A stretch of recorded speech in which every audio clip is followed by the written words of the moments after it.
In the year 1999, my family had been persecuted by the Chinese Communist Party. My mom, she has been arrested illegally for at least 6 times. And especially in the year 1999, as my mom said, the police came to my home and they arrested her. At that time, it was a winter. The temperature is below 0 degrees. She was wearing just as thin as she's wearing now, without a coat. Then the police, they just brought her to there is a court. It's a very big room, so it's very cold in that room. So she was detained there for at least 2 weeks without wearing warm clothes, also without the shoes. So she was extremely cold there.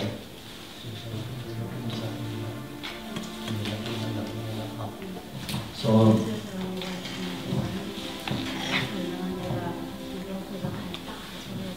it's a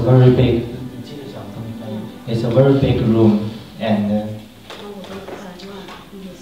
the windows are all broken.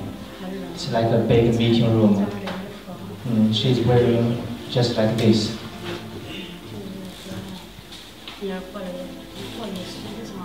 So every night it's just like 1 year. It was very long for her to suffer.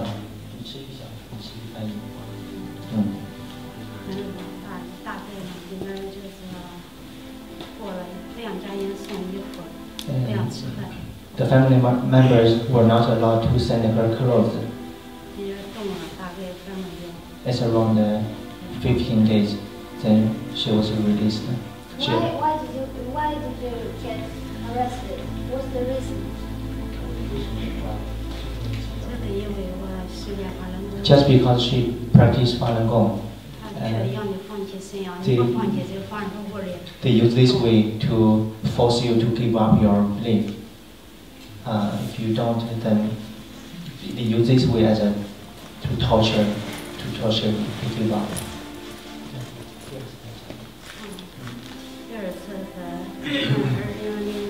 Then it was the year 2000 and the year 2001. Then the police again came to my home and arrested my mom.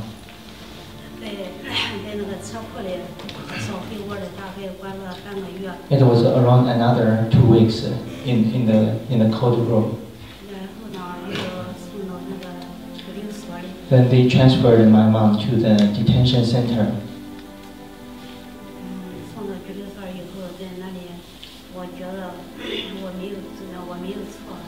My mom thought she has done nothing wrong. So several people together, they went on hunger strike. Hunger strike. They refused to eat. Yeah. To protest the persecution, the illegal persecution.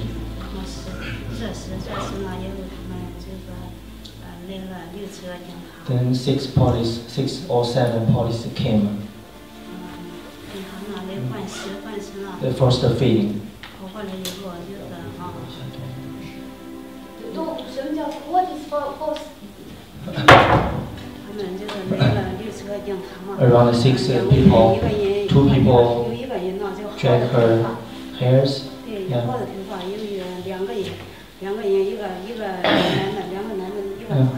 Other 2 people, they just catch her. Then other 2 people just press her legs. Yeah. Then they force feeding. It's the tube is like as thick as a chopstick, plastic tube from her nose. From the nose to the stomach. Was that food? It's not food, ma'am. It's salty water. Yeah. It was extremely painful for her. So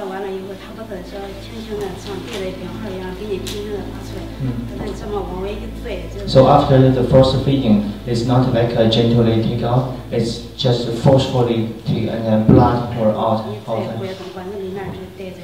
So yeah.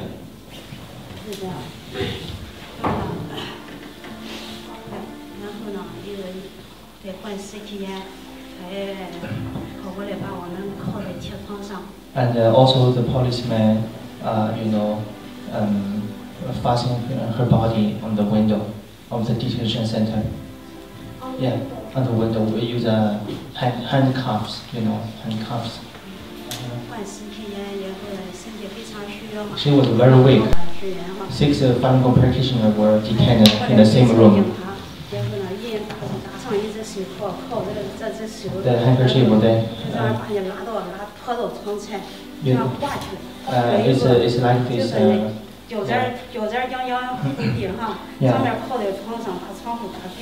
So the window is here, and then they fix her body to the window with the handcuff. Just like the film. Yeah, just like the film, and only with her, the toe tips on the ground. It's very painful, and my mom just passed out and lost her conscience.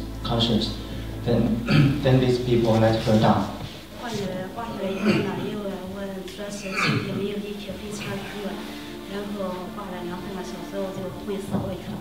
After 2 hours, she lost her conscience. Yeah. So she lost around 25 kilo during the hunger strike. I heard 26 days she eat nothing. So.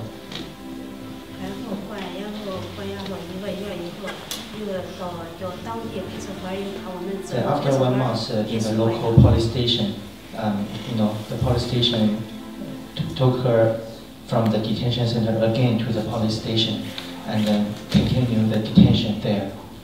Yeah.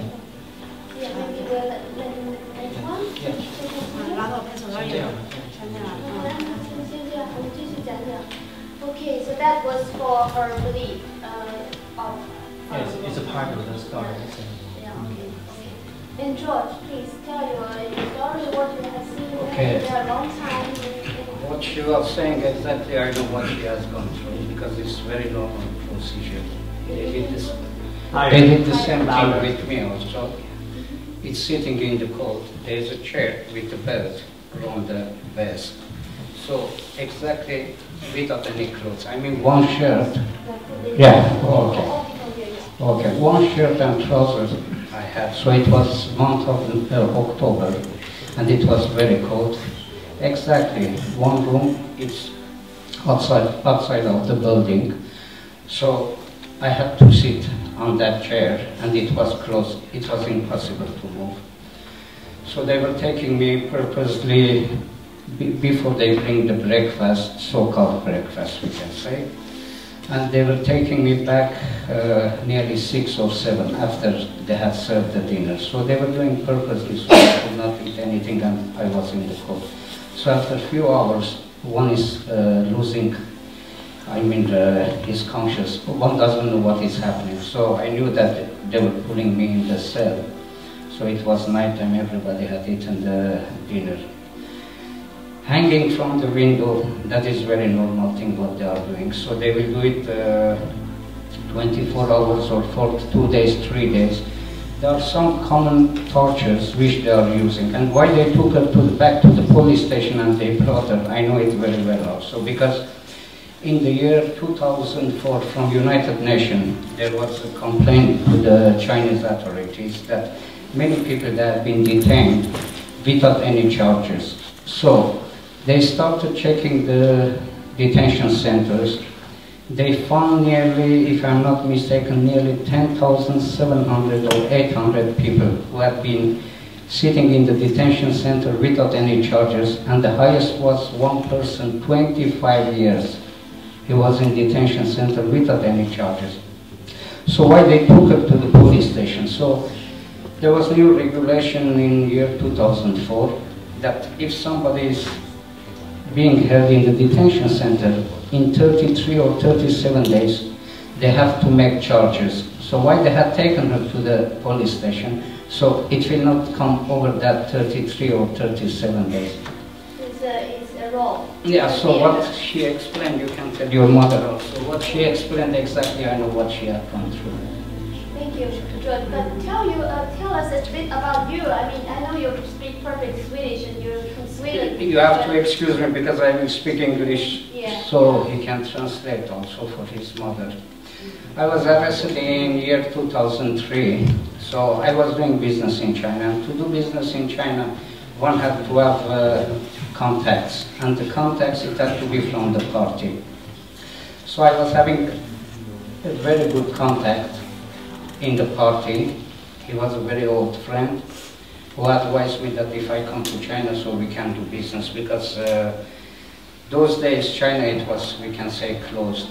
Nobody was doing, and the Chinese, they didn't know how they have to do business or something, and he was a friend of mine for a long time. So I decided to go to China in 1997, and I was staying there. Of course, sometimes I was coming back to Sweden to meet my family. So we started doing business from there. Mostly it was export. And it was in year 2003. So there was a change in the government. So the people whom I knew, they belonged to the Liangying, we can say, elite. So just I mean the last president has passed away, and the new president was. So when it was, yeah, so it had come new president. You know, it's not like Sweden, for example, prime minister and some ministers come to the government, but the whole personnel is the same. In China, when somebody comes to the power, they have to take out everybody in the, so they have to put their own people. It becomes a conflict, although both of them they are from the Communist Party. But if we look to the Communist Party history from Mao Zedong up to today, so they kill each other, or they go against each other, although they are from the same party. So I got warning nearly 2 or 3 days before my arrest. So they told me I have to leave China. They said it's better you leave China. So I was not so sure that I had nothing to do with them. Okay, I know some persons. But I didn't take it very seriously. So it was 9th of October. So I got a phone call that I have to meet a friend in our apartment. When I went there, though, I was arrested. Nearly 7 months when I was in detention center. In fact, I wasn't supposed to be arrested with the contacts which I had. So 7 months in the detention center, they didn't know what they had to do with me. So still the government was not so stable. So I was having my contacts, they were trying to release me, and I'm having the opposite one who are trying to hold me. So in the beginning, they told me that it's resisting arrest. So it's resisting arrest. I was charged under resisting arrest. Then they wrote for me, they changed the case that it was money laundering, and then they changed the case that it was fake currency. So I was taken to the court after nearly 2 years, and in the 2 years they tried many ways, because I was having a lot of information which was not proper for me to have. So after 2 years I was taken to the court. So the court also, it was just a circus. So they told me that my charges are fake currency. And so I asked the judge, okay, how you can say it's fake currency? Yeah, we have find a writer in your possession with computer. So I placed one question. I said, what is the color of dollar? They told me it's green. I said, okay, the writer which I have. Yeah, you have printed by that. I said, okay, what is the writer? It's black and white. So how is it possible? So I knew exactly, they knew what is happening, because in the courtroom, we had the Swedish embassy, some personnel from Swedish embassy, and there were a lot of people behind sitting, which I knew they were government officials. So they were there. So it was, we can say, unwritten rules. Neither I have to speak something, I have to give information. So we had to find a way how it had to be. I mean, nobody was knowing how they have to handle the case. So the case, it had become very serious. So anyway, the only thing the Chinese government told is to give me life sentence. Life sentence? Yeah, I got life sentence. So, in that time, it was in the year 2006, they transferred me to the prison in the Beijing number 2 prison. And the detention center which I was, it was known as the Monster Detention Center. It was, I mean, one of the most dangerous places one could be. Nobody was coming out of that place alive, we can say. Any Chinese going to that detention center, either death sentence, life sentence, or 2 years suspension of death sentence and the life sentence. That was the minimum somebody could get. So if somebody was going... criminals, so-called criminals. Yeah. But did you meet those Falun Gong? You know, Falun Gong, I met few members, but I told them not to practice because I knew what will happen to them.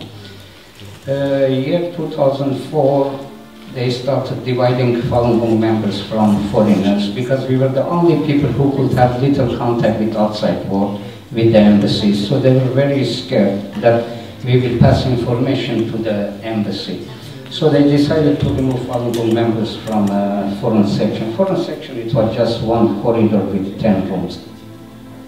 So it was in the year 2006, I was transferred to the prison, and there was some negotiation between Chinese government and my contacts. So embassy, I can say Swedish embassy was helpful to take the credit.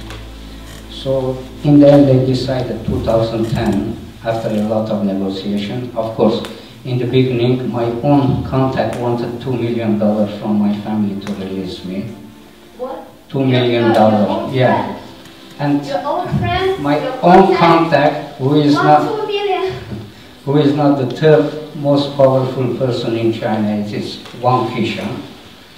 So he is the chief of the this communist. You mean Wang Qishan? Huh? You mean Wang Qishan?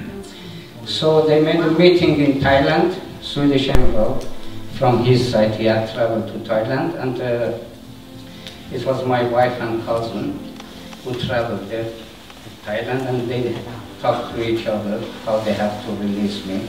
So the main person was Wang Qishan. So in that time I was in the prison when my wife contacted me, and she told me that in the beginning he wanted $500,000 to release me. Then later on he changed to $2 million, which I didn't accept. We didn't have to pay that money. Then it was some other circumstances which it was becoming dangerous if I was going to stay in China, because the person he was getting position, and I had a lot of information. So the best way was for them to release me, to send me back to Sweden. And when I came to Sweden, unfortunately the Swedish government, they had started very good relation with China. So they had asked Chinese government what we have to do with him, and Chinese said it's up to you. But they kept me 5 years in Swedish prison.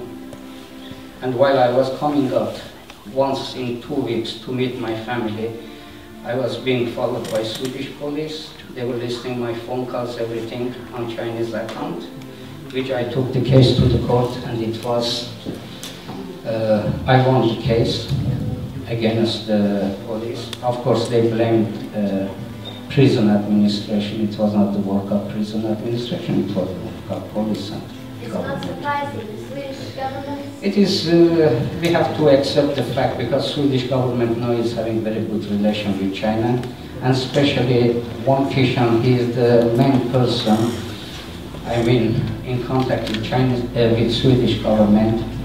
So my case was very sensitive. So that was, I can say, my unfortunate chance. Thank you. Okay. Thank you. I think we'll let you have questions? Yeah. Did you have any chance to get this out in the media in Sweden? You know, I tried to contact some media. I tried to write a book. For example, there was a journalist who came and met me. So she started coming every week and write about me. Later on, after 2 months, I heard that she stopped. She told me that I could see in her face she had some fear. She said, I'm going to stop because my child is sick.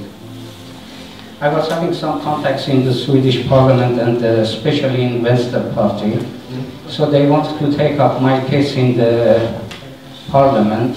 Then they get phone call from Lena Fredra that they have to stop this case because it will hurt the relation with China. Then I had written a book.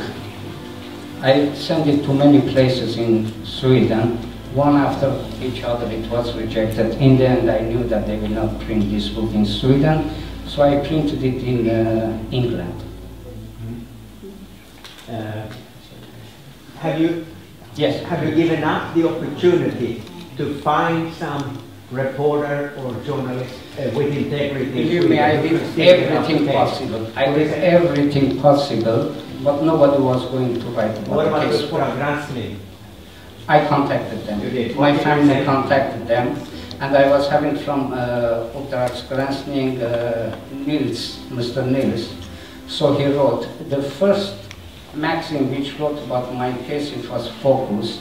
And when they came to write, she told me exactly, I cannot write anything against the Swedish government, otherwise they will not allow us in some interviews. She told me directly in that way.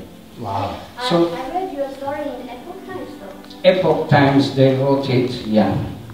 But Swedish news, for example, we see, I mean, there are coming small cases, they are making very big rubrics in the Swedish news. But it was very strange. My case, it was totally blackout. Yes. This is very strange. You have a fantastic story. Don't give up. I mean, that's therefore I'm sitting here today. Take it and you will get it out. And I think it will be very, very important. You know, I've been threatened by Chinese government. I've been threatened. I'm not, you know, I'm not angry at Chinese government. No. Because, you know, they say what they are.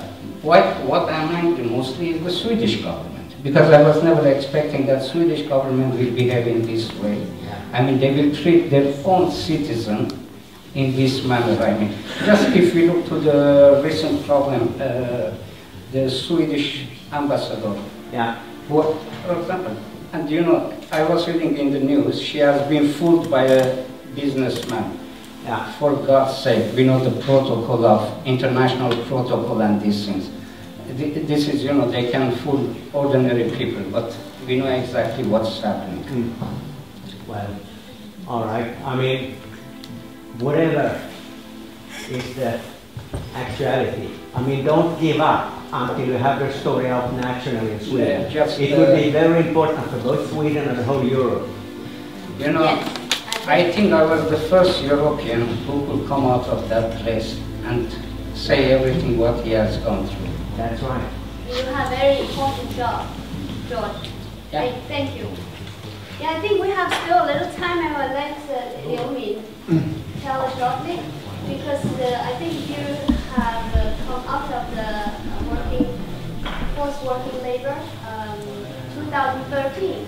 As the film says, the China government closed up. So is that really true? The labor camps are closed.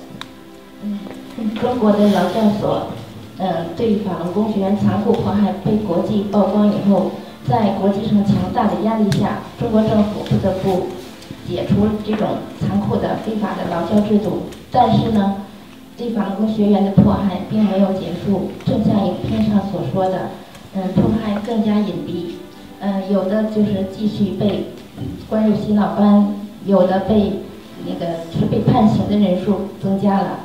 判刑的也更重了，那么还有就是，就是在家里长期被监视居住的，我就是这样的。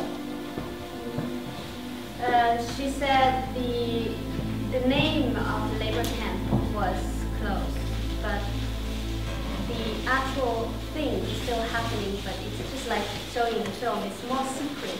It's more sophisticated, and then more like. People were sent into the brainwashing center and prison instead of the working this sort of forcing camp. And she was in the case. 您是说好像是您本身就不是自己回家的，是被610给接走？就是从劳教所回家当天，接我回家的不是我的亲人和家属，是我居住地的派出所的警察，居委会的，还有610的人员帮我接到居委会的办公场所，并不是说他们需要签一个协议，然后就是他们要对我进行非法监视，如果不是这样的话，他们就不让我回家。So when she was released from working camp, when the working camp was so-called closed, she was not actually working from there by herself or picked up by her family. She was picked up by the so-called 610 office. That's a very special office. 我想告诉大家的是，其实现在在中国大陆的这种对法轮功学员的非法迫害还在继续，而且也是很严重的。所以呢，就是我们只是按照真善忍的原则做一个好人，我们没有破坏家庭和社会，但是呢，这种迫害，这种非法迫害还在继续进行。只是希望大家关注一下，尽量尽快的早点结束这种迫害。Yeah, I mean, it just expressed that the persecution of Falun Gong is still very severe. She left China in 2017, just 1.5 years ago. And she said she asked more help. People should follow these things up and help people under persecution in China.